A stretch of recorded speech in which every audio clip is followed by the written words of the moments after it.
you taking it? We are live. Okay. Give thanks. Give thanks. How's everybody doing? Wonderful. Yes. So, Awesome.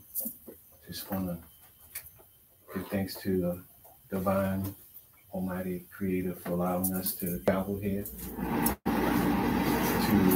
fellowship, and to continue our journey to enlightenment, respect, most of all love. So anybody want to say anything before we get started? Share some their week or just what they have on their mind and their heart.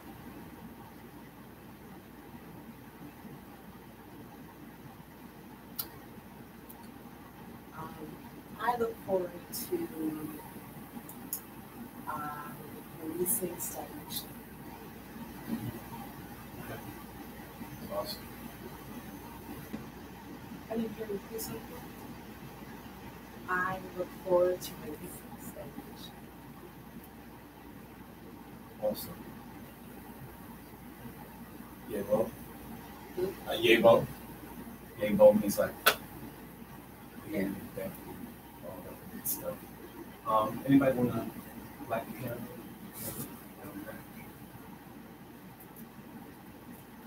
We're gonna go into a brief meditation, some I am statements, and you have whatever you want to share. Whatever thoughts, meditation, music, whatever you want to share.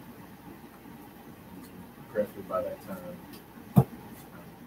Dr. Wright would be here.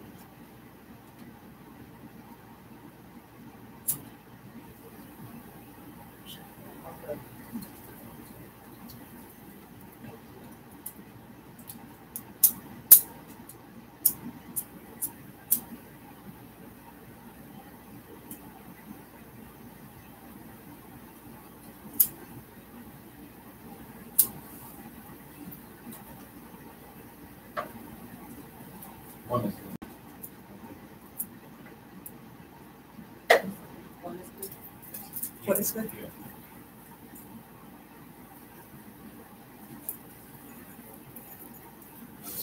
Close. Yes. Please.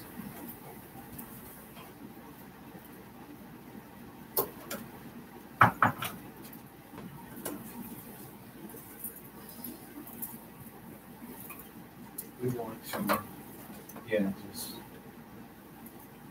gather our collective thoughts into this circle and pause with our brothers and sisters who want to be here. We thank God for those who are here. The ones that are here, we're supposed to be here, and those who are not want to be here, we give thanks. And we just, right now, just close our eyes and just give thanks to the divine source, to the one who gives us the breath of life, gives us the understanding, and allows us to move on this journey called life. We give thanks for our sister, Dr. Crystal Owens, who's traveling and away from this place. And we just give thanks for her vision, her friendship, her understanding, her peace. We want to lift her up and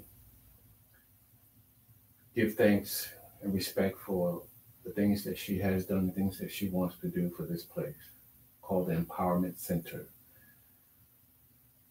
So, dear Divine Source, we ask that you may reach down in us, around us, and for us. And wherever you are, we ask that your perfect will be in our imperfect being. And that we ask that anything that is blocking us right now, we ask that your divine breath of life will breathe into our existence again and again and remove those blockages.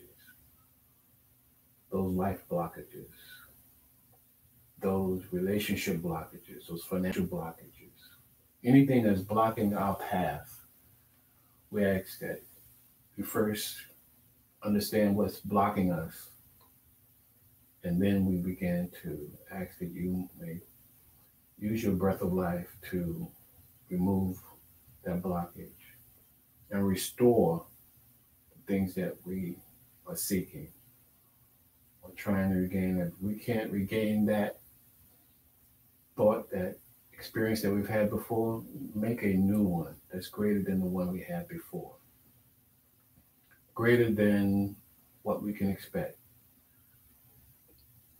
Your thoughts are deeply greater, profoundly greater than ours.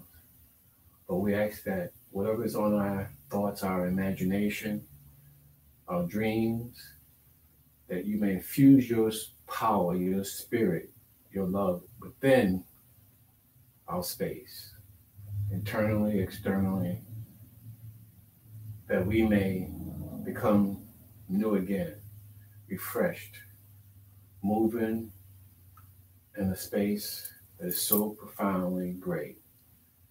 And wherever people see our walk, our talk, they'll know that you've been blessed, that the Creator moved in a way that has transformed our lives profoundly and greatly. So we just give thanks for this moment, this time right now. We give respect. We offer love.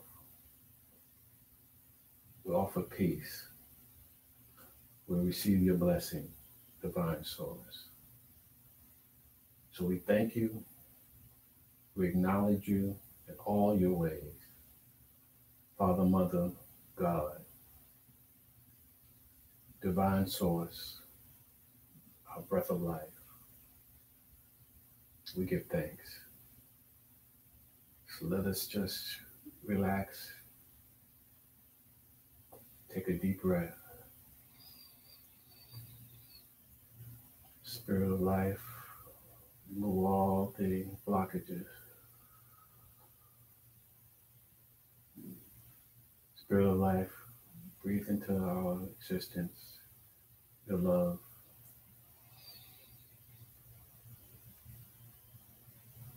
Breathe out all the blockages.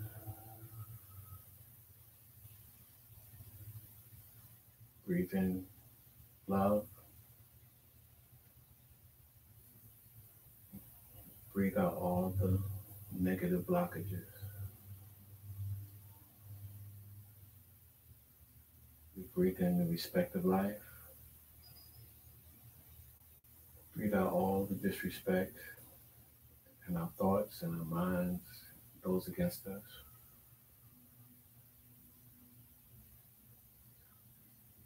Just want to meditate on the positive love force of life.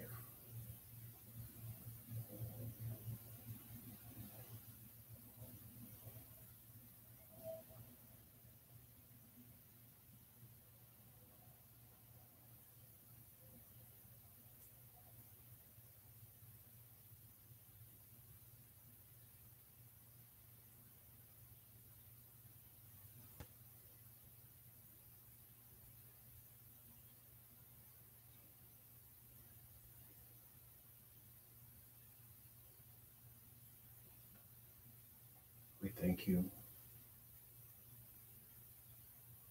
And we show much love and respect for your divine purpose and plan for us.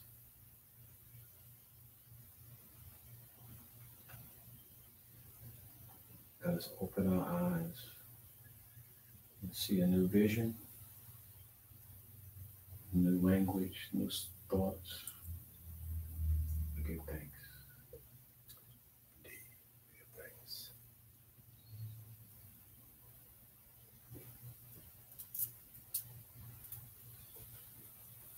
Thank you.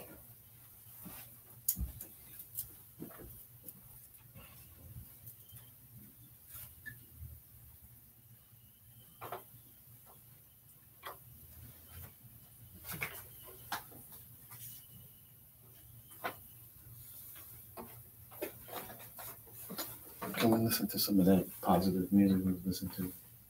Just turn it on. He was playing the whole time. Huh? Oh, tell me the music was just Yeah, playing? yeah. Yeah, we was laughing because it was playing the whole time. I know. We didn't realize it towards the end. We was like, wait a minute. Okay. Oh, she texted us his number too.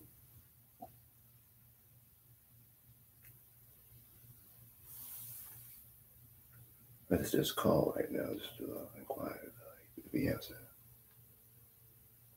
Just put him on blast. Literally.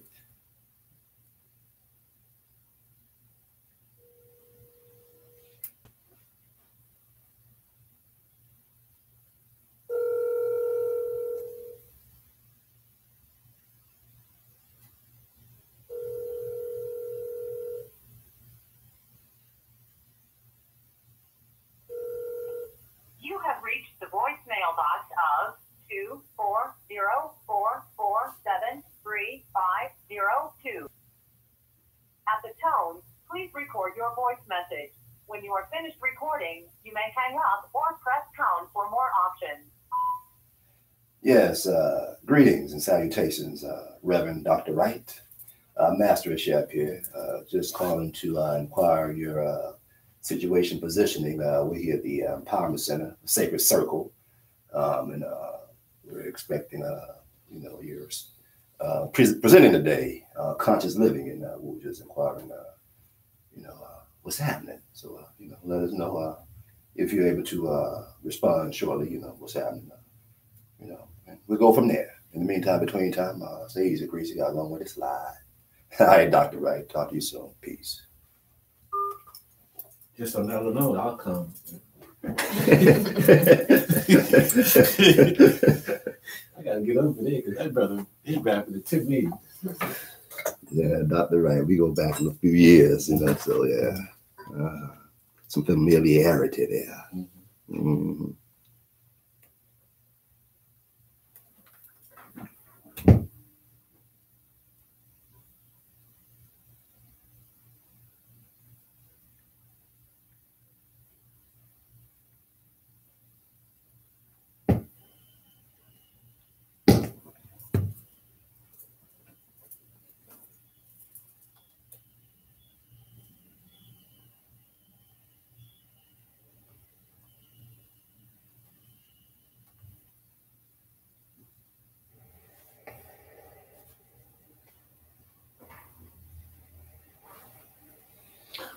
I would love to read some I am statements.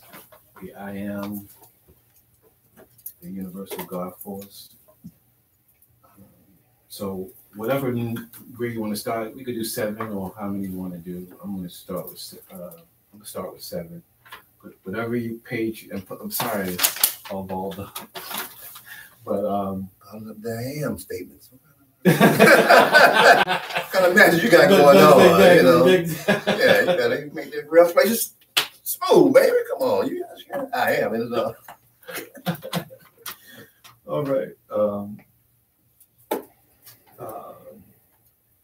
I am ecstasy now. I am the enjoyer of God's wondrous play now. I am excellent now. I am elegant now. I am incorruptible now. I am sublime fragrance now. I am prosperity now.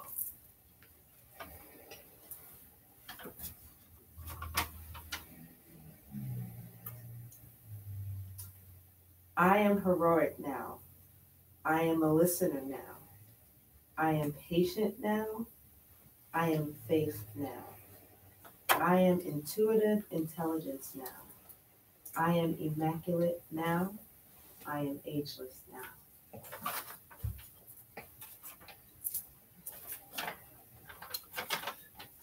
I am righteous. Now I am harmony. Now I dwell in God. Mm-hmm. Now I am the person who attracts perfectly arranged affairs. Now I am God's actions. Now I am intuitive poise. Now I am good deeds. Now I am enshrined in love for true Lord. Now I am liberated. Amen. Now I am fragrant now. I am intoxicated with the Lord's love and delight now. I am glorious now. I am brilliance now. I am devoted now. I am constantly bowing to thee. I am protected now. Amen. Thank you. Thank you. Bishop, you have something you want to share? yes, just as a reminder that we all have gifts of the Spirit. Amen. And if we quiet our minds, we can hear it. And if we do what it says, we'll be near it. But if we don't understand, then we'll fear it. Now, there's some that want to go and steal it. That's sad because they just don't get it. That God really wants to freely give it to us that tell him that we're with it. So to the youth coming up, we can will it. And there's love in our hearts, we can send it. And there's hate for ourselves, we can end it. But there's some that just won't get it. And all we have to do is just live it. Gifts of the Spirit. Gifts of the Spirit. Awesome. Awesome. You have something you want to share? Who's Heal Thyself book? That's Dr. Owens. Actually, that's funny because I was wondering if I intuitively play through this, what would be the first thing that comes up. So Go for it. let's have felt it. Oh, here we go. It's recipes from Queen Afua's Kitchen Laboratory. That's for me. Food is our medicine. Indeed, it is for you. It is our medicine. Yeah, it's a recipe, rainbow salad, half shredded green cabbage, half shredded purple cabbage, 3 shredded carrots for calcium and vitamins A and D. Is she talking to me? 1 shredded beet cleanses and builds the blood. Garnish with parsley around the salad, and cabbage aids digestion, juice or eat raw. Mix together with eggless mayonnaise from your neighborhood food cooperative, like Glut or health food store, and 3 tablespoons of soy sauce. Do not use soy sauce if you have high blood pressure. And it's chapter 10. I just think that's really powerful because I've been really focused on moving away from meat and eating more damn good vegan food. Prepared by our damn good vegan over here, Danny McGee, and Master Chef also has powerful salads. But that's confirmation that I just need to keep doing what I'm doing. And food is my medicine. And if I can take care of my body, if I can start with my body, then everything else will fall in line. So thank you, Queen Afua, Dr. Owens, for having this here. And it's from Heal Thyself for health and longevity. I'm not sure if she's been down this way. I had a chance. Oh yeah. She was here She was recently. here like last weekend. Oh, she was? Mm-hmm. Where was Maybe she? weekend before. About, yeah. Where was she? Last weekend. Oh, wait. There's something else. 20 Dr. Owens wrote this. Okay. Use as opening. Heal Thyself Declaration of Independence. I have the power to create in my life what I want and need. Purification of mind, body, and spirit is the key.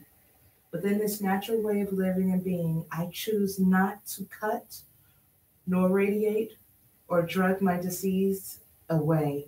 Instead, I wash, pray, fast, juice, and bless my disease away.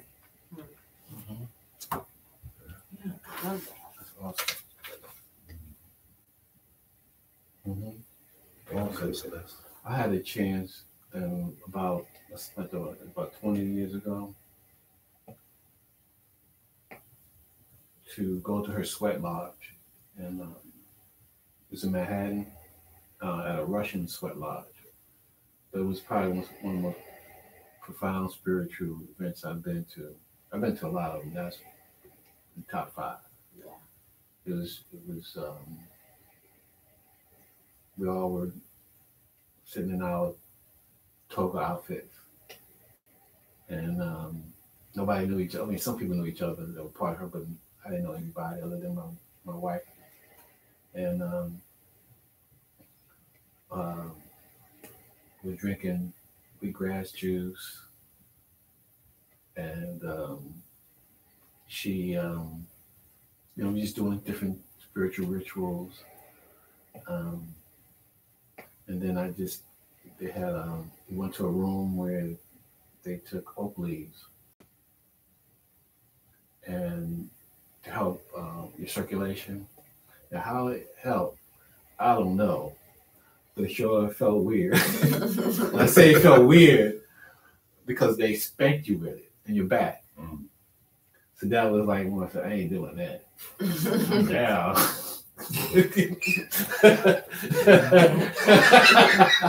And then you had to jump in some cold water. So I did that too. I was going to have the whole experience. Then after that, they gave you another juice, another kind of juice. Not juice, but it was veggie juice. It was. I left out of there. I was levitating, and it was like I never forgot that experience. There's some things that you forget, not totally. It'll come back to your memory, but that piece I remember. It was profound. So I'm thankful for her. Every time she's so naturally, queenish. Yeah. Yeah. So I'm really thankful for her. Anybody else? Anything you want to share? You said something in the beginning. You want to kind of get through some stagnation. I thought that was really helpful. No matter how folks are going through their journey, sometimes we get into a spot or a place where it's stagnant. It's like stagnant water. Now, what's the difference between stagnant water and a pond, where there's like a lot of life around it inside, where certain ponds or stagnant water, there's nothing really going on except for, some microorganisms in it, which it naturally has. But a certain pond, and I'm into ponds because I have a koi pond, and I have water flowing all the time. You gotta have water flowing all the time. And then there's some ponds where you don't have to have water overflowing, but there's life all around it, inside fish. And what's the difference? And I thought about that, and when our life can be still, but it's not stagnant. And when is it a time when we're in that pond and it's stagnant, and why? And I've been in that place. But when it's flowing, whoa, it's beautiful. But when it's stagnant, what happens? Does the creative divine source has us to just stay still and watch what's going on, or while there's a pump still running and making the water flow while we're still there? But sometimes it's not like a river. A river is always going. Sometimes a river can be challenging, could be rough, because of weather or more water is coming into more than it's supposed to be. Some rain has been falling for days and days, and the river is now overflowing because it's just too much water. So what causes the stagnation? So I just pulled it up. I just wanted to just read stagnation. What is that? I always like to kind of look at the word and look at some of the synonyms and what it means. So stagnant, synonyms for stagnant, it means inactive, sluggish, slow moving, lethargic, static, flat, depressed, declining, moribund, dying, dead, dormant. Another definition, not flowing in a current or stream, stagnant water without inflow or outflow, stagnant pool, stale, long, disused, and made their air stagnant and foul. Say it again. Still long, disused, had made their air stagnant and foul. Brown stock and no, not advancing or developing a stagnant economy. Stagnation. Well, I think the difference between pond and stagnant water is that this stagnant water obviously is missing key ingredients for it to be continue to be fresh or flowing. In ponds, we find life like fish, algae, and other things that I believe make the pond a pond. Because without that, that is the movement. Like the fish being there, you know, they're filtered because they are processing the water and then regurgitating it out. And there's an ecosystem, and there's all these different ingredients and layers that create the pond. With stagnant water, we typically just see it off on the side, in the back, dark, mosquitoes. That's right. You know, and we know mosquitoes are annoying. So I think it's the life that's in the pond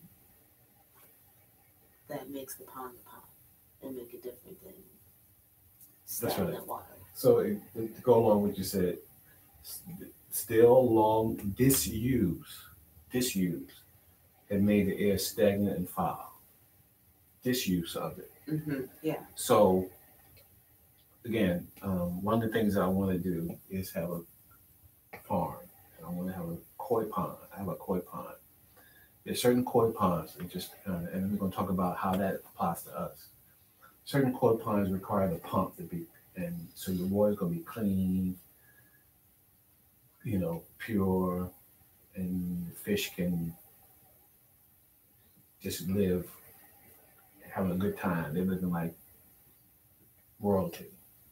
Or there are certain ponds, like in Japan, they raise these koi, and they get to be like that big, and they sell them for a crazy amount of money.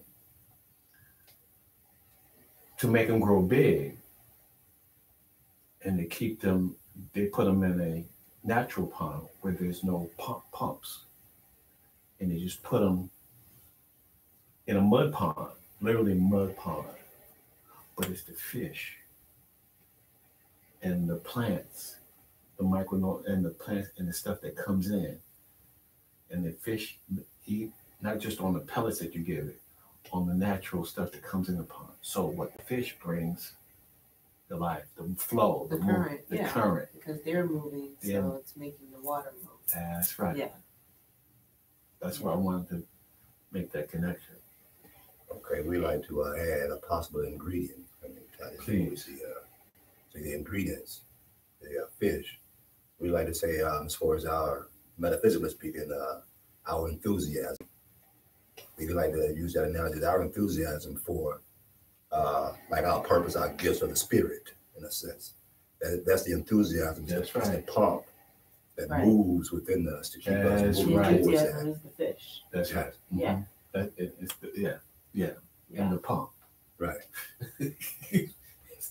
Yeah. That's awesome. Yeah. So, how does that connect with us? How come? What's happening with us individually, where we come into a space where, no matter what it is, it could be multiple things, that our lives are stagnant. Well, disuse, like you said, disuse of the resource. So, not keeping a balance of the ecosystem, which is within us, and that can comprise of a lot of things. It could be what we're eating, how we're staying hydrated, are we breathing enough, are we resting enough, are we moving our bodies enough, are we mentally being still so that we can do meditation. Mm-hmm. And so there's all these ingredients that make up the flow of energy. Like that's why we get our chakras balanced and open and flowing, because that is our essentially ecosystem. And so when one of those Our things, spiritual equals. That's right. yeah. So when one of those things just is not in sync, or there are too many pollutants, like if we were to just throw trash in a pond, eventually it'll become stagnant because there's more trash than there is There's no. life. And the life in there can't fight the amount of trash. So you have to remove the trash to bring the flow back. Even when you have a river, and just use what you just said, and it has trash in it, Right, like the Anacostia River is dirty as hell, right? and you see there's the areas where you see the water flowing. Mm-hmm. There's a part near when you drive around RFK, and there's like two parts to the river, I think. Mhm. One part you see trash along, and you rarely see the flow of the water. So much trash there. But when there's no trash and there's fish, Mm-hmm. you see, even though it's flowing, regardless of the fish, it still brings a different life force. And I'm sure if we were to look at those rivers, like the Anacostia River, from like an aerial perspective, then I would see it as the middle top portion of the river is probably the freshest. And then as you get to the outside, it's more dirty, That's more right. stagnant. That's right. that. That's right. Yeah. Awesome. So we have to work on making our center bigger, right? And like really pushing out the trash so that the banks of our being. That's right. Cleaning up. That's a part. Like a clogged artery. That Clogged image, artery. that really. That's right. On the side, yeah. Yeah. Exactly. Yeah. Clogged. Our systems are clogged. And we always have the opportunity to go either way. Yeah. To heal or to hurt, To live or die. to live or die. We just have to become aware of what's there. And if we take it back to like a nutrition level in the clogged artery, we can have a clogged artery, but if we make changes today, that will help for our future, for tomorrow. And our awareness brings what? Action. Consciousness. Consciousness, yeah. It's that awareness. That's But in the case of the stagnant water and the flowing water, I believe there are both levels of awareness. Mhm. But like you mentioned, the enthusiasm, we're being aware of something and then becoming depressed of it because of it will bring stagnation. Mhm. But being aware and being empowered by it still brings flow. Yeah. Because it's still like we still have messed up things that can happen, will happen, should happen for growth or whatever.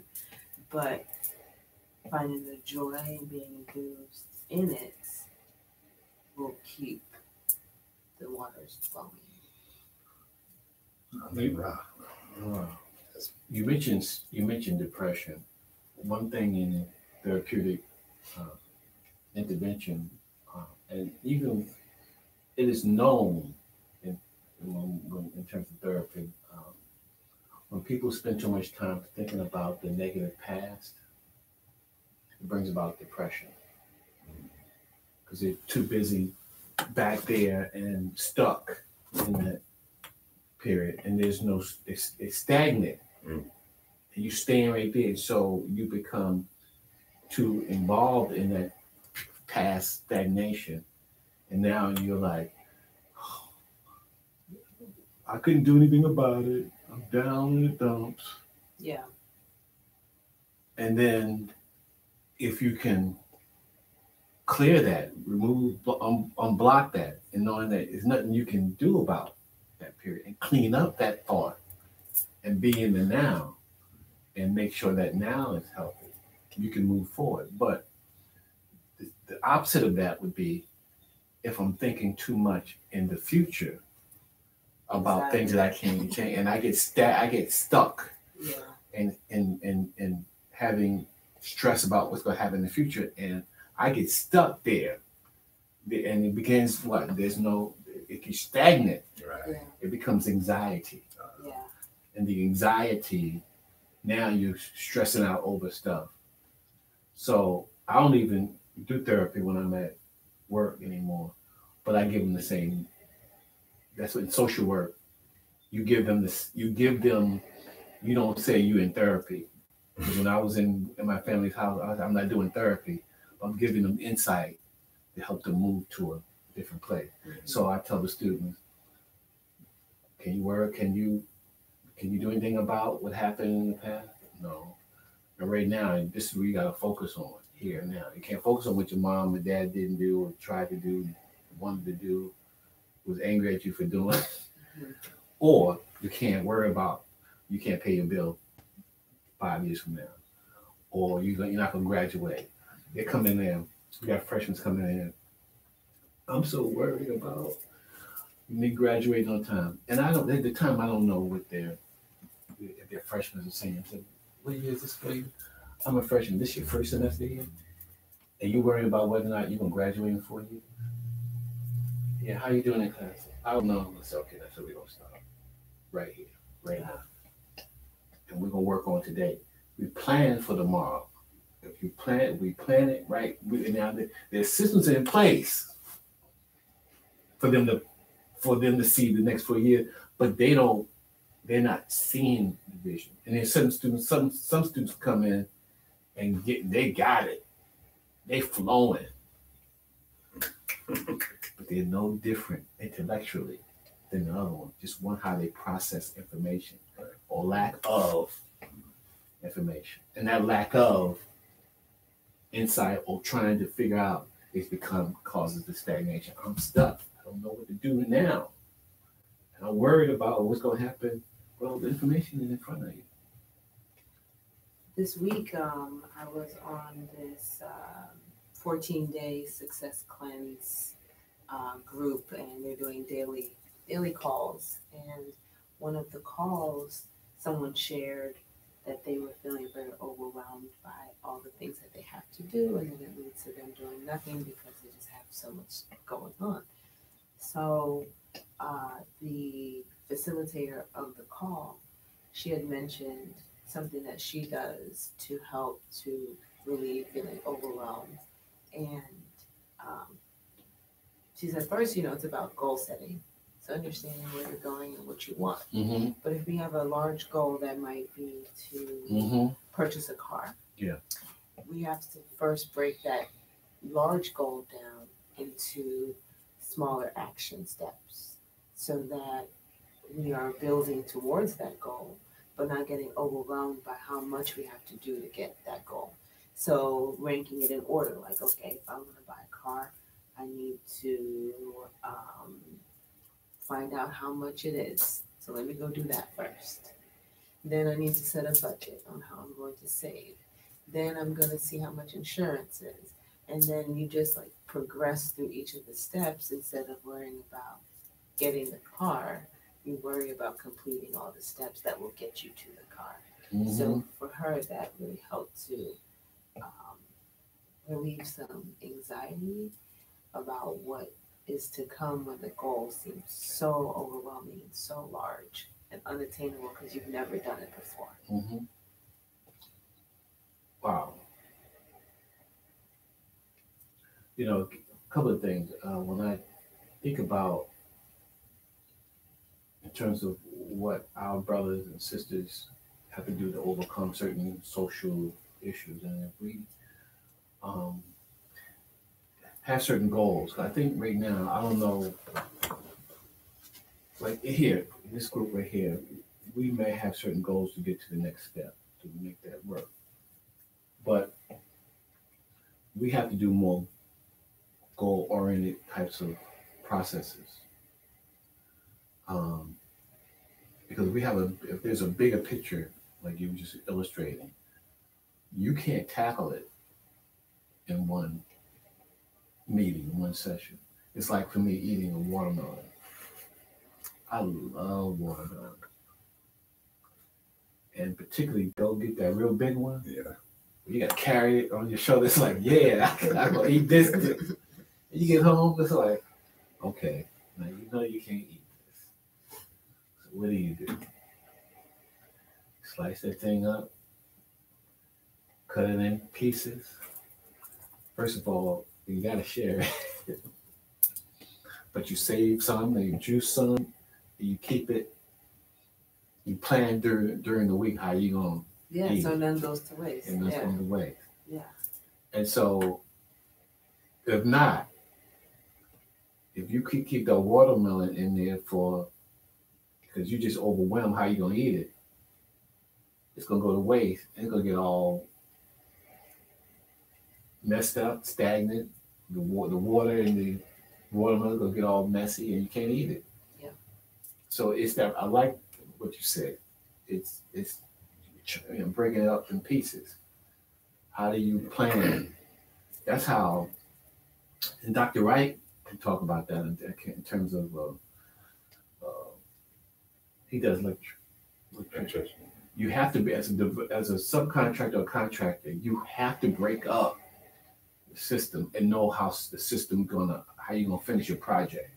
Because y'all can't do it in one. And I know folks who are making a lot of money, but the stress level is so overwhelming. It's because they don't know how, they know they have to plan it, but they don't systematically plan it. The timetables it takes to, let's do this, let's organize it. And that's one of the things I love about Kwame Ture, formerly Stokely Carmichael. I've been to a number of his lectures, and he reminds me of you. Well, you remind me of him. He does. Y'all have some similarities that are crazy as I think of it. Because he would get there, and all of a sudden, I think he was from Jamaica. Yeah, I'm not. Or Trinidad. And he would go, he had this kind of funny, wacky, even though he'd be, laying the information on it, boom, boom, boom, boom. And he might say something like, he might say something real funny and go, and we'd be cracking up. And he does it intentionally to make you laugh, but then bring you back to reality or what he's trying. And one of the things he would say, you must be organized. That was his, oh my gosh, if I see him, his face or picture, that's the first thing I think of. Yeah. And that's the first thing that I do. So I think about for him, when I think about him, I may know a little bit about Snick. I know they don't even talk about him at Howard like they should, but he's one of the icons at Howard. He's done he was powerful in his own, but he was so down to earth. But he was organized. And I hope nobody's part of the group that still was in it with the group, AA. all revolutionary party. Can't think of it, but they not as organized based on this brother's whole. Because what they did is SNCC. To do what they did was phenomenal. To help us with our civil rights movement. Um, it was phenomenal. But he is, and so when we get stagnant, part of it, we have to get organized to to develop these goals and plan it and have measurable goals. And once you have those goals and we fulfill them, let's talk about how we did it together, collectively. How do we overcome these obstacles with planning for it and developing these goals? How did it work? What are some of the strengths behind it? So I have Go ahead. a story to share. So I used to work for a home builder, and we were a custom home builder, and I did more of the sales, but I was working inside of a model, so I would be working basically in the field and getting to see the construction process. So I thought about this because you mentioned subcontracting and then working together. So we were able to build a house in either between 5.5 to 6 months. Mm-hmm. And at the time we were working in another community that had, I think, 9 other builders that we were competing against. And there was one particular builder that their contracts kept getting piled up. Nothing was getting delivered because they just weren't getting through their projects fast enough. And a lot of their customers came to us and they talked about how disorganized, that was the main word they used. They're like, "You're so disorganized over there." And so that is probably what brought their stagnation. Mm-hmm. So That's right. Mm-hmm. yeah, so that was quite interesting on that side. But one thing that I really appreciated about learning about the home building process is that it takes, for us, we had 250 different vendors, contractors, people that were in place. And I didn't realize it took so many different people, different companies. And, I just thought, oh, you're the home builder, you build a house. But they're more of the project manager that gets the subcontractor to come in and put the trim. Somebody else does the door, somebody else does the drywall, somebody does the framing, somebody else does the electrical, the plumbing, Mm-hmm. and the list goes on, Mm-hmm. And so when applying that to life, I guess I think about it in a way that we have to remember that we all need each other, and because we're a part of the same goal, essentially, as far as being humans. And if we were to be individually more enthused about what we're doing, then the flow through all of humanity would probably be a lot better. But I think we're working towards that more as the world is becoming more conscious of who they are individually, but knowing that we are all here to add value. Like you said, we don't have gifts, right? We don't have gifts, so we're all adding value, and the more that we honor the gifts and the value that we bring, the less stagnation there is as a person, individual, a family, a nation, a country, a neighborhood, but we find stagnation in our in those pockets when individually we haven't been free flowing ourselves. We're out of whack, so it affects ourselves and others around us. Awesome. So, I mean, I'm thinking of a few other things. I remember in hearing several times about how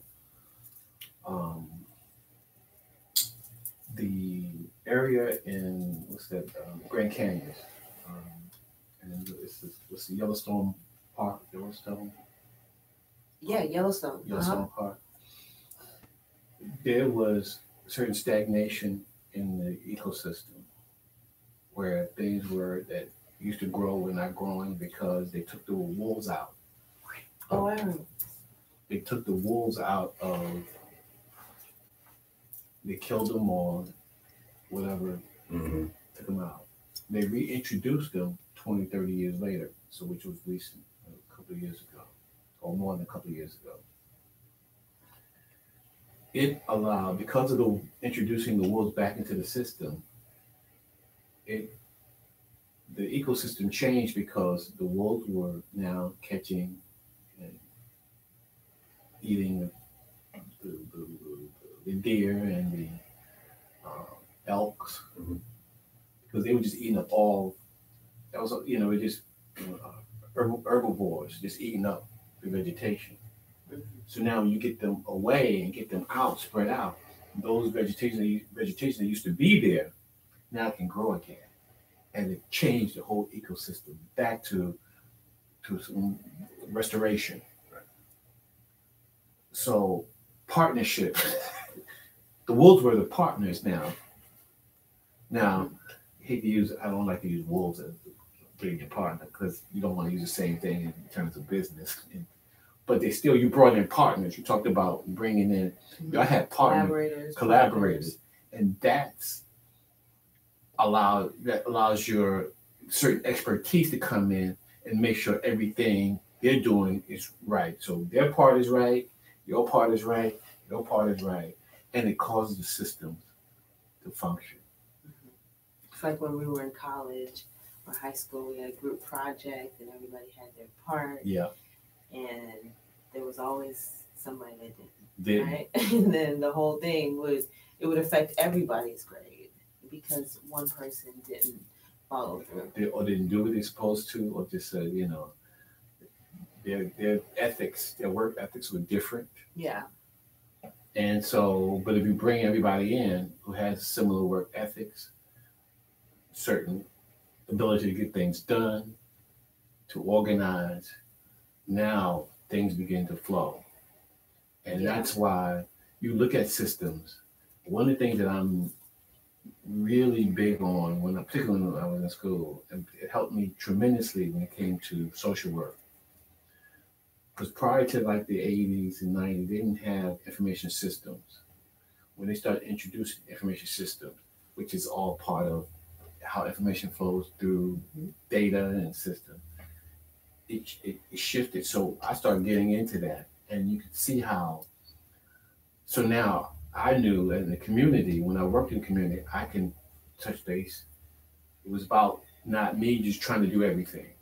Mm-hmm. It's getting those partners and calling on those people that did their thing right to make things work.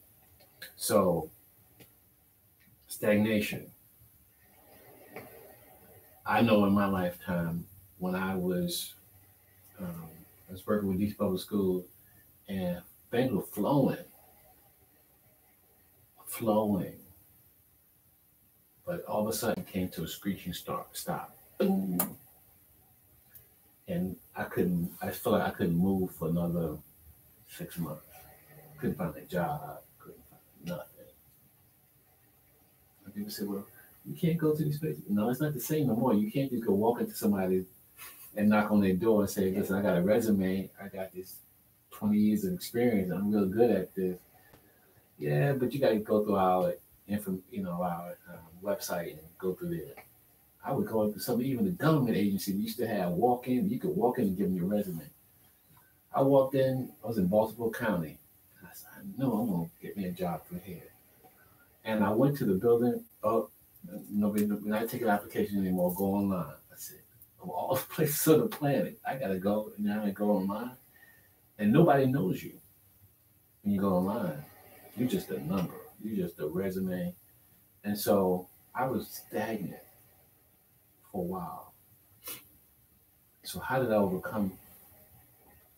You had to start now. I had to start using what I help other people do and tapping into different people I knew and rely on that, on a creator to tap into that. And so things began to pick up.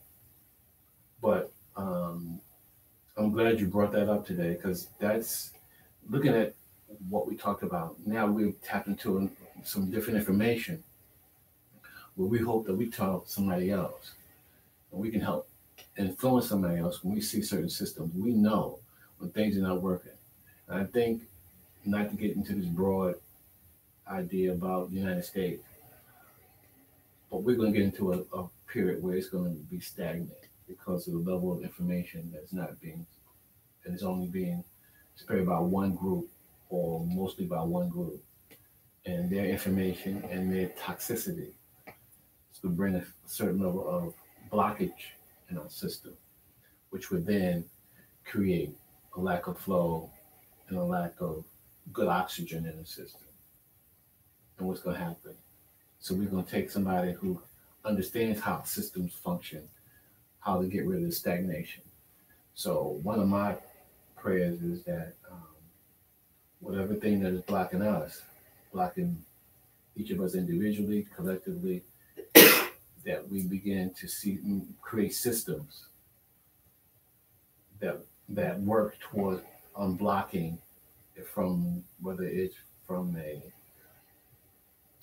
metaphysical perspective, whether it's from an actual life experience, life happening, whatever it is, whatever we can do to unblock those blockages.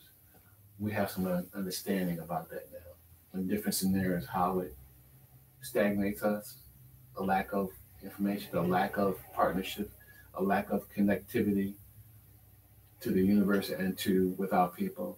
We have to bring about certain level of experience and information to make that work. And when people do not, you have a group of people who do not, or a person within that group who do not want to participate, even though they're part of the system. I think it's a matter of us to inform that person where they are and how they can help us bring about a better flow. And if they don't want to do it, there's some ways you can help them, make some adjustments or tell them when you're ready, come back. Yeah, or to find what it is they want to do. And what they want to do. Because a lot of times we're told what to do, or like if we're doing a group project, it's like, okay, you're gonna do this, you're gonna do that, you're gonna do this, you're gonna do this. And that's how it's gonna be done. But what you were assigned to do might not be your strength. Right. Might not be what you enjoy to do, and you actually enjoy doing what Celeste was given to do. And just by making a simple adjustment, then there would, that would relieve the stagnation. Awesome. I think that's on point. Yeah. There's certain people that may not have the gift to do what they're supposed to do. And it's making or that what they're told to do, what not what they're supposed to, because what they're supposed to do is do what they're supposed to do. Right. Yeah. So, Very and I think that comes out a lot in the parent-child relationship, because I know I can attest to doing activities because my mother wanted to do them when she was a child. And so I was told I have to do that. That was what she wanted me to do. It wasn't necessarily, oh, what do you enjoy doing? And let's do that. Because when I voiced what I wanted to do, it was like, no, girls don't do that. Girls don't play the drums. Girls play the flute. Girls play the violin. And so that could stifle talents, inspire thought. Children are way more conscious than we are as adults, because they are closer to source, in my opinion.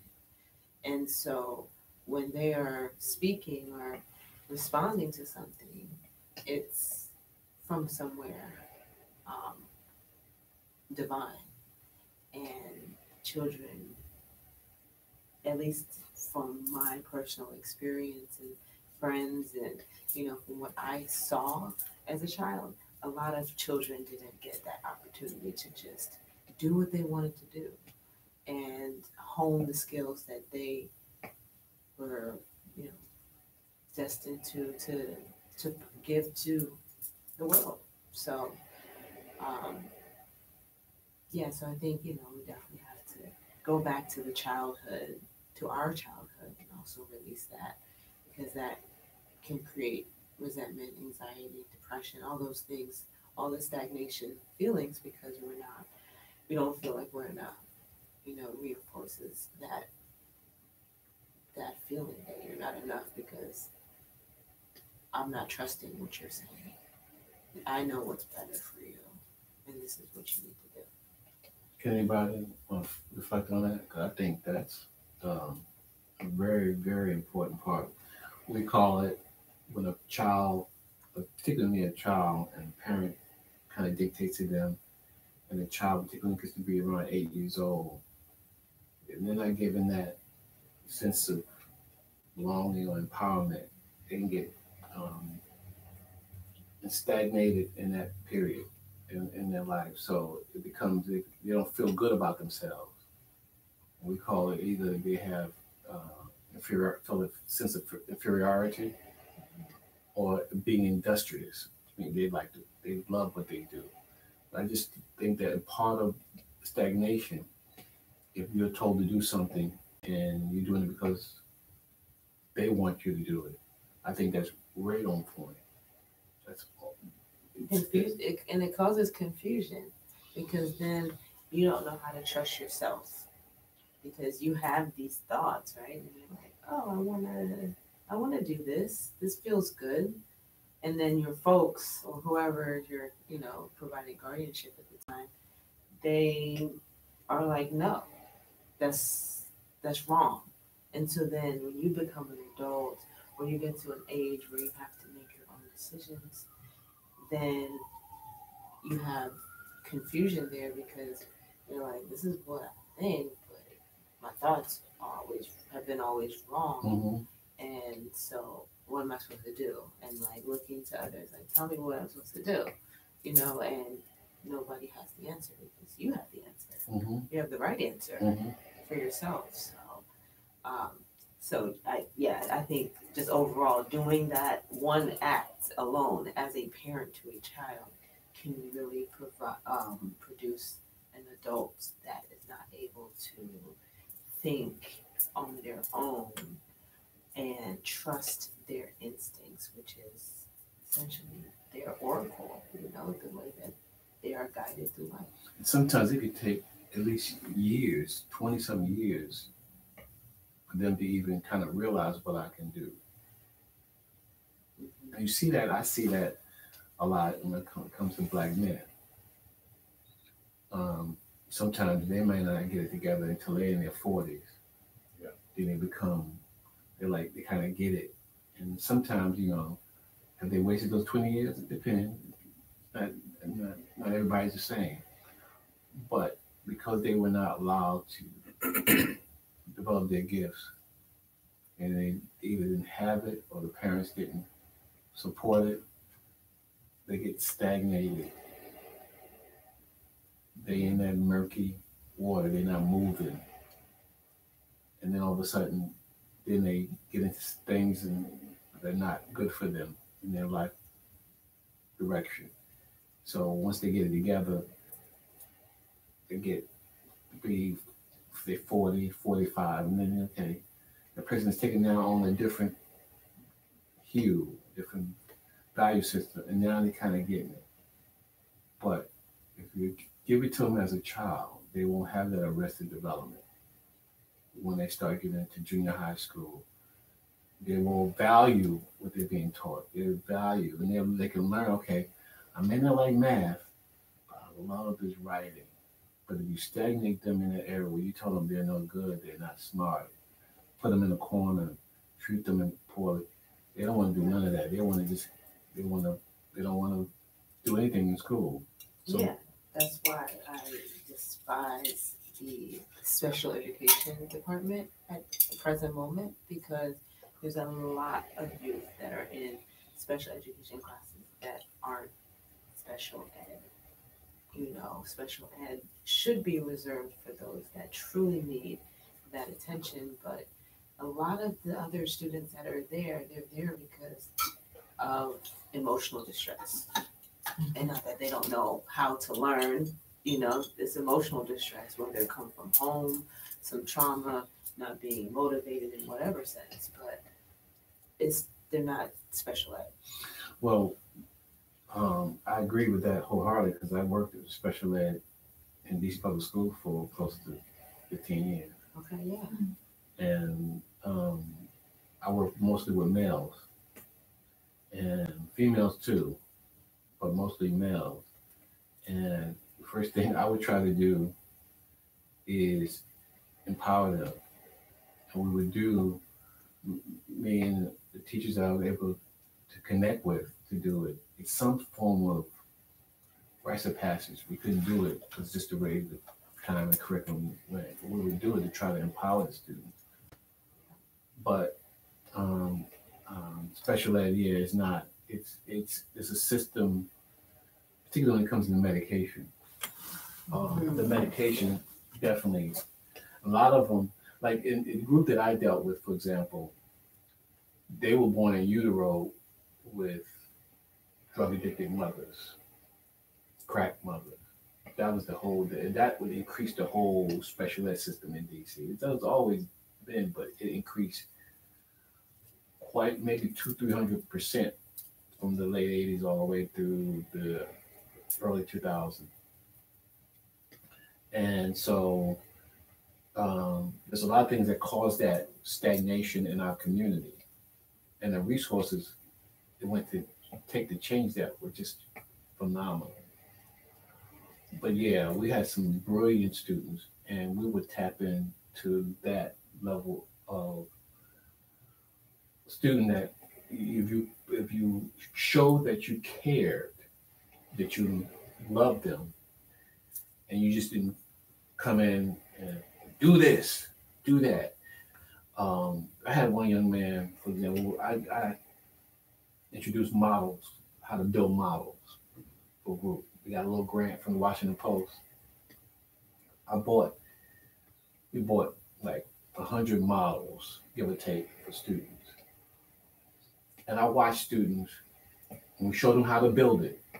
Because it's when you learn how to read a model page, and that's like maybe 2-3, didn't give them anything in advance or giving them advanced information.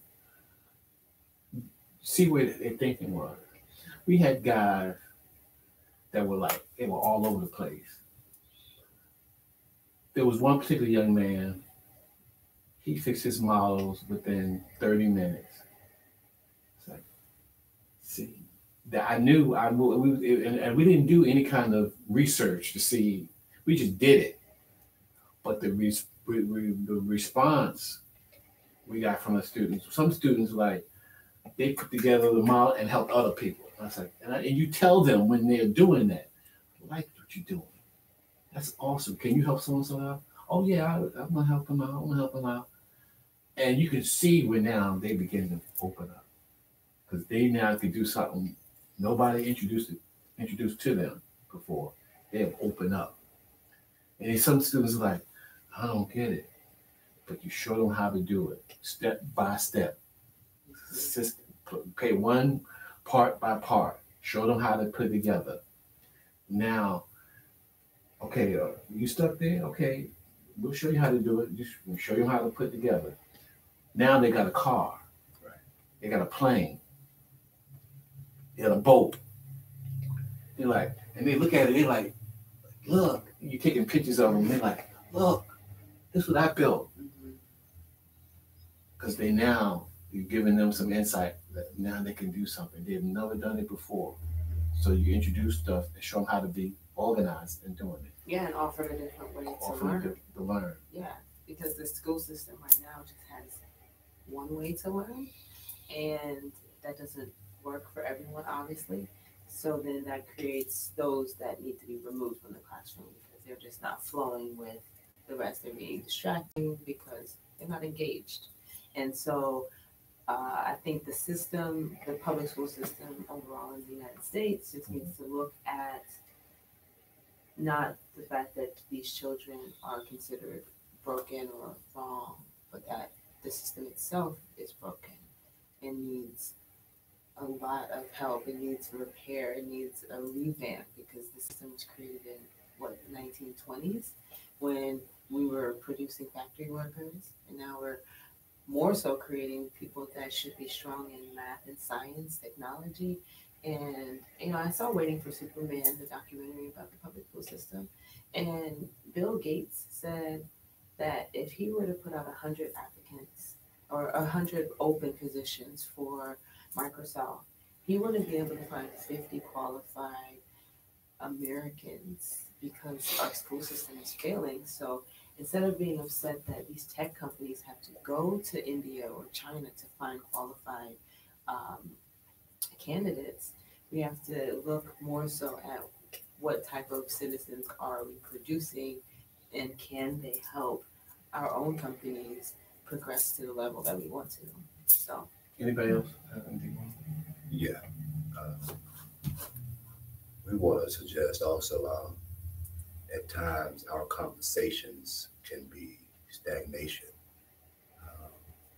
especially if we focus on what's happening and the way that, hey, this is not right, it should be changed, without keeping in mind, for example, what's really happening. And the reason I would say that, for example, specifically like in this the circle here, we transitioned from gaining a beautiful insight into stagnation and how we can continue our own flow within our own self. And then we transitioned to things that are happening outside, and we took a lot of energy on this, and this. And from a general perspective, keeping in mind this empowerment center while we're here, we like to suggest that we have a different understanding of what's happening in a general sense. We like to say that all these things that we say, for example, the school system, how we raise, and all these things, if we look at it from a design, as in, there will be someone that says, hey, let's design this way. And a simple thing is to take the people away from who they're supposed to be and how they're supposed to be. Let's do everything. So we keep in mind that it's an entire, not just the education system, but the entire colonized culture. Exactly. Yeah, absolutely. So then we can say, okay, this is how they're doing it, instead of focusing on how can we change it so much, or it's not right, they shouldn't do it. How can we change it? How can we change it? That could be stifling in and of itself, because it can be a subtle form of cognitive dissonance, meaning it's not, we can't change it. That's their agenda. That's their God-given purpose. That's their God-given purpose to be deceitful, to put it out there like that. And again, you can't change anyone, so to say. So look at it, how can we change this system? How can we change this?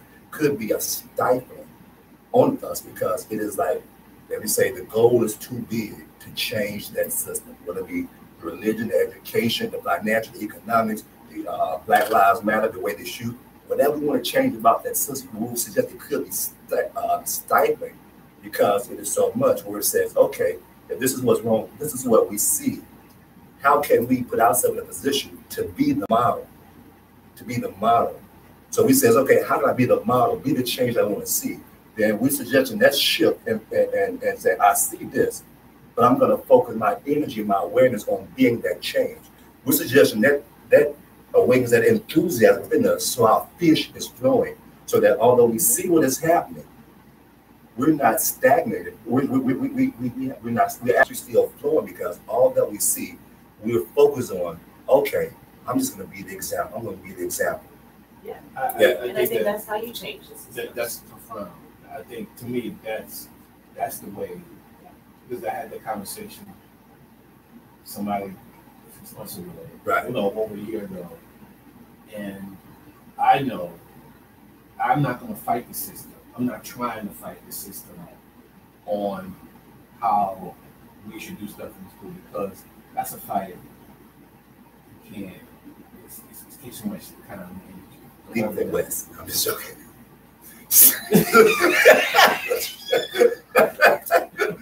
Because I don't want to fight. I'm just, Well, I think that they, okay, I got you.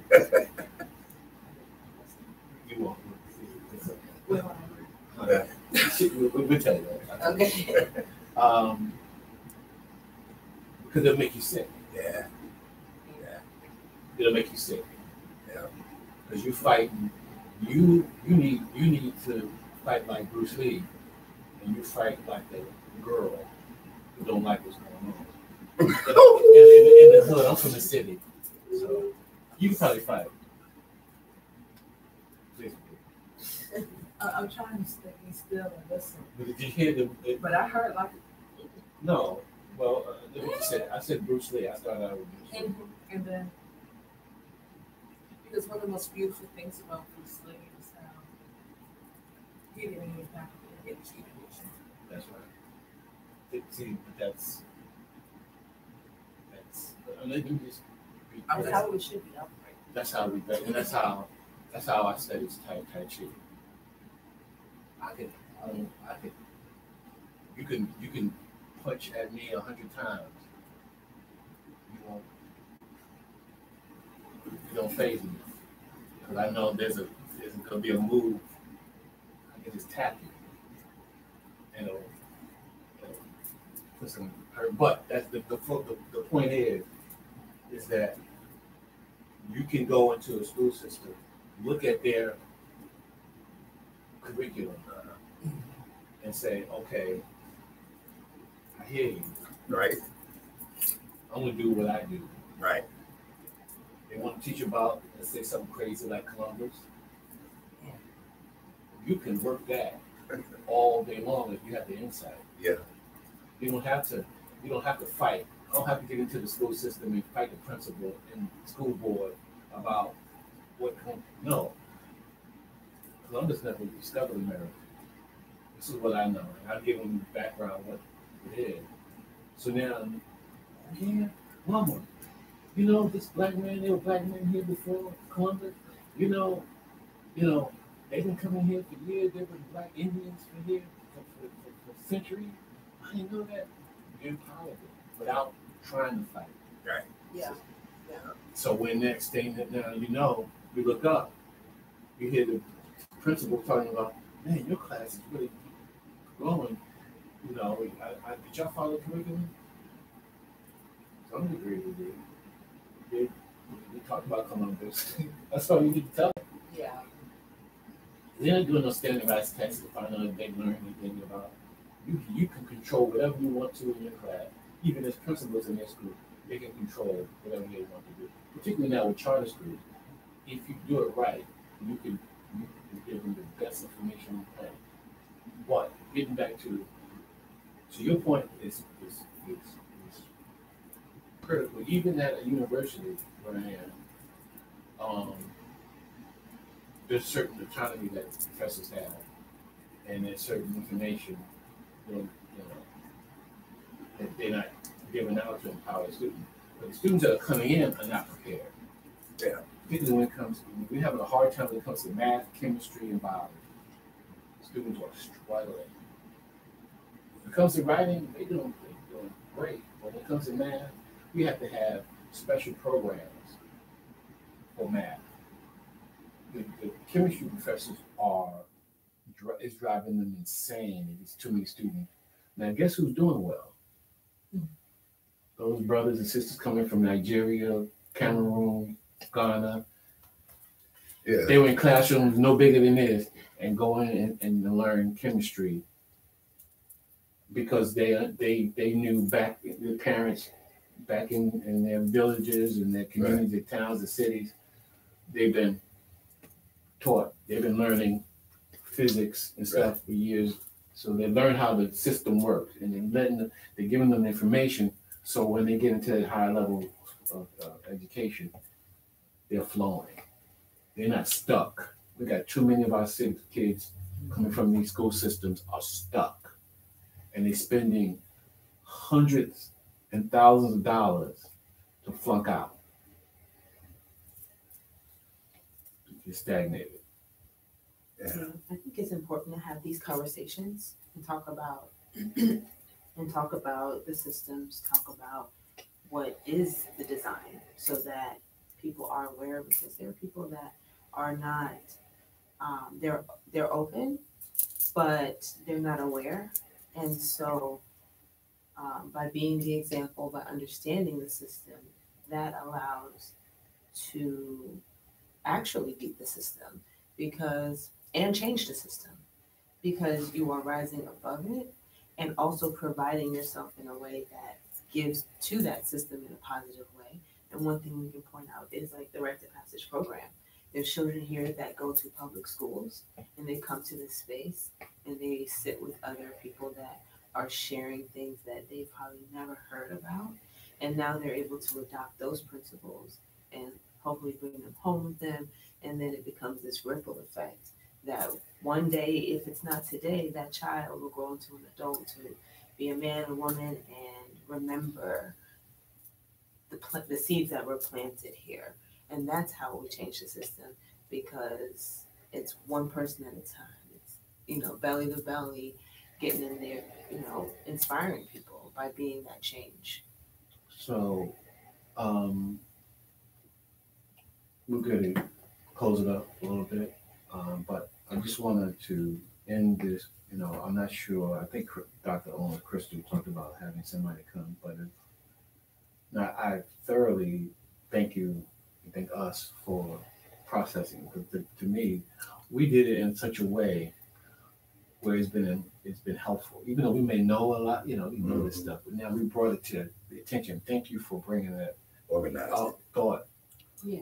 Because you talk about stagnation, and it's like, yeah, we need to talk about this today. I think the creator put that, even though I don't think you really was ready to talk about that because we were here to see Dr. Wright. You just mentioned it, and that thing just was a light bulb that went off. But fortunately, you said something else that I want to. We could talk about it another time. And I think you said it. I think you started off with in terms of not looking. I think it was a nice exchange of how we talked about how we talked about one thing, stagnation, and we went into something else. But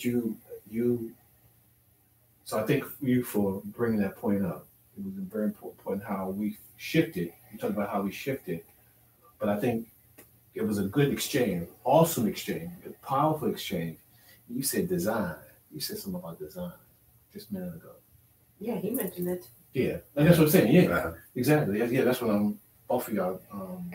I think that's the key, to understand the design of anything so that we can work with it instead of against it. It is, to me, is extremely important to understand the design. Because how my brain works, I'm a reverse engineering type person. So if I see something, I'm like, how does that work? Or how can we take it apart and put it back together? And so that's where my thought process comes from typically, like trying to understand the parts of it and how even if a little part is, oiled up and shined up and made a little better, it helps for the greater good of the whole organization. I'm laughing because growing up, my mother used to get on me because I want to know what's in the box or the bag. She comes in with a bag, I'm in it. And I kind of do the same thing now in a different way. I'm in it. Like, zoom. And she said, get out of that bag. I said, I just want to see what's in it. Well, take the stuff out. And I would go in and just see what's in it. And I've done that with religion now. I've done that with our community. And so I want to see what is it. So yours is like yours and like yours. Because you got something on your brain and you just absorb it, and then you're gonna talk about it for a whole hour.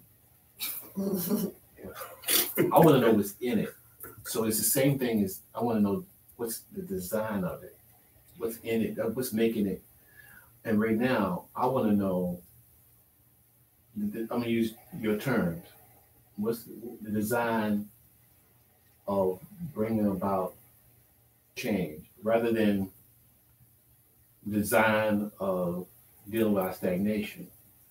A design for change, knowing what the systems are. Like there's a word that we use in information system called entropy and neg entropy. Entropy is the stagnation, the lack of movement of words or information is stagnant. Neg entropy is where there's information flowing, so everybody knows what this stuff is. And in business, there's a new system of supply chain and command. So if there's if that's why food chains do so well, food chain stores, franchises, the whole model is the same, and the information has to flow. Everybody can't operate in different systems. Mhm. Everything got to flow. So in negative entropy, everything is flowing, in negative charge, or positive charge, or whatever. But if it's entropic, that means like you got information, you don't want to tell him. Your function, you might be functioning. This might be some stuff that you're missing. What he's doing, he may be functioning, but what he's missing, you may have. You think I said that before? What I have Mhm. Yeah. may be, but if we all put it together, we meet, put the design together, and we all now have that same information. The image now. It's like putting a puzzle together. That's right. Put all the pieces together, then you can see the picture. So if we can talk about that next time, that would be powerful. Design flow. We'd like to suggest something else also, another little challenge here. These challenges coming up. We talked about connection and network. One of the things that we could be just begin right where we are. That's our philosophy. Start where you are. If you know of a situation, we kind of go with the flow of 6 degrees of separation. And since we were just talking about the education piece for a minute, for example, of education or something. And if we know somebody who has a school, like Prashona, we know somebody who's in education, we know somebody who homeschool, and we know there's a problem there. And the idea is that, hey, don't just educate ourselves. Again, instead of saying they doing this, let's just say, hey, how can we support what they are already doing? Because that's their passion. Because they know that they're not going to get in their school. So I want to educate our own children. So there are people who want to just do that. So we just saying, let's connect them. So, because we know what they're doing. And for those who don't know, we may say, hey, they doing that. This is why we doing this. And the same with health. We always refer people to Dr. U for herbs, cooking for you, Danny. So as we know what's going on again, we want to reserve the challenge as, hey, they doing this. Now, who do I know that's doing this on the outside? Yeah. So even though I can bring this up, they doing this. Who do I know? And then we just mention their name. It's sending energy to them to support them. Even though you might not say, let me call this person to check them. If you know them, then maybe even better. Hey, how's your soap making going? Hey, how's your herb thing going? Hey, how's it going? Because you're making a difference. Because we know they go do it over here. They designed to do it like this. So as we create our own design over here, how you doing? Or just say, man, they doing that. It's a good thing so-and-so is doing this. Or it's a good thing somebody told me about so-and-so. Oh, I saw on Facebook, this sister's doing this. So as we say, hey, that's what's going on out there, we also give energy to who we know in the right now, who's actually making a difference. And again, we feel as though that would reserve our stagnation and have it more flowing for enthusiasm. Even though we do mention what's happening and the problems that's happening, we also say, here's the solution. So again, there's an enthusiasm. We got both of them going at the same time, yin and yang. This is what's happening, this is what we're doing.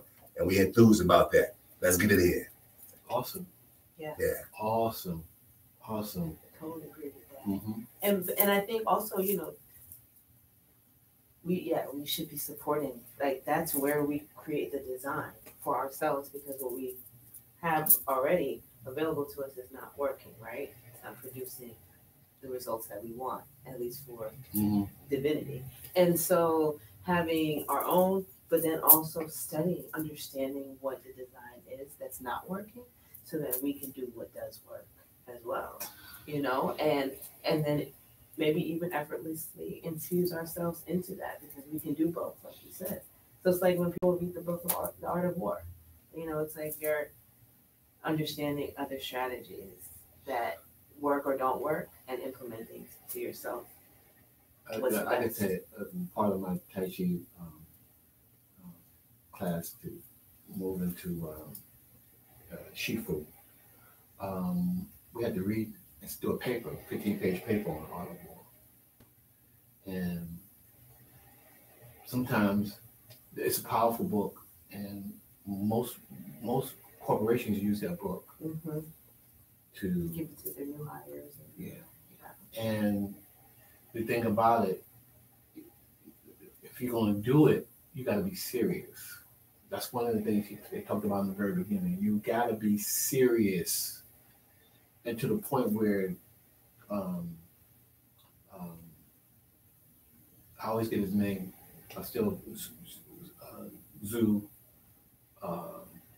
TZU. I always get his name. Lao Tzu. Yeah. Lao Tzu. In the beginning, I don't know if you know the story. He was showing the king, the importance of his program. He had his concubines there, and he was trying to show them, what he wanted to do and what he wanted to implement. And they were all laughing and giggling. I think, what did he tell them he wanted them to do? And they were just giggling. And he took one of them and sliced their head off. Tell them what I'm doing is serious, in other words.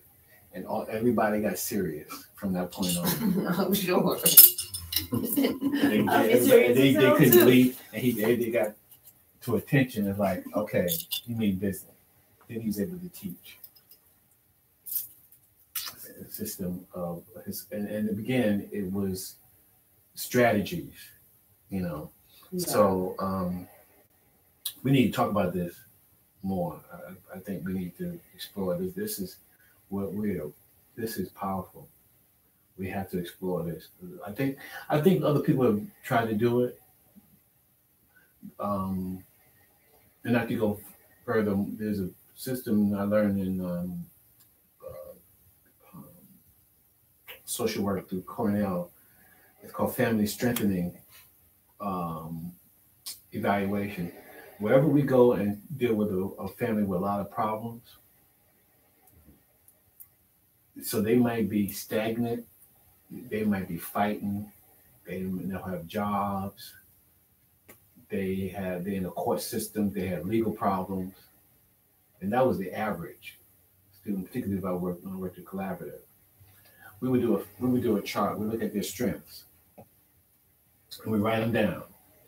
We look at their struggles, their issues. We wrote them down, and we looked at how to empower them to do their strength. Continue on that. Now let's look at their issues. And how do we begin to systematically reverse those problems? And we don't tell them what they need to do. Mm-hmm. We get them to tell us what they're going to do. So they buy into it. Because the model before is we tell y'all what to do, even though we learn what y'all are going to do. Now we're going to tell y'all we smarter than you. But when you empower them to see, okay, well, how do you work this out? And Big Mama might say something. They're like, oh yeah, Big Mama, right? That's some of their names. Big Mama, Little Mama, and okay, I got that. You got okay. Well, and then little boy, he might say something, that it will rock everybody. Yeah, we're gonna do that. We write it on the board. So now we'll get back together another 30 days and go through the same process and see where we are. Don't you know you see improvement based on those strategies? And we empower them, and we help look at where they are, where they need to go, and how we're going to get to that next by organizing. strategy. So we can talk about that more and bring some more thought to the table, or we'll write out some stuff. I think it would be awesome, and I will definitely share that with Crystal and see where we go from there. Because I think this is and it helps us, helps Empowerment Center. That's where you were. It helps the Empowerment Center because we talking the talk, Right. We dancing, we hustling. We just among ourselves. Right. We want to show people how to dance. Right. Yeah. And not just a party, but to. Yeah. I'm tired of I don't have to go to another party, literally. Particularly the Black Congressional Party. I have never been, but that's a whole nother crazy story. Anyway, any more thoughts before we go and close? Something going on, so good in here. So I don't know what it is, but you're gonna be levitating when you come back next time. You're taking it all in. All right. Let's say just one word. Thing this provide. Let's see. Thankful. Thankful. Flowing. Gloetry.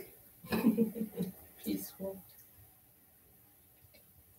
Let's say that one word. Gloetry. Flowetry. He said gloetry? No. Gloetry. I thought he said gloetry. I like gloetry too. Yeah. Thank you. Just give thanks.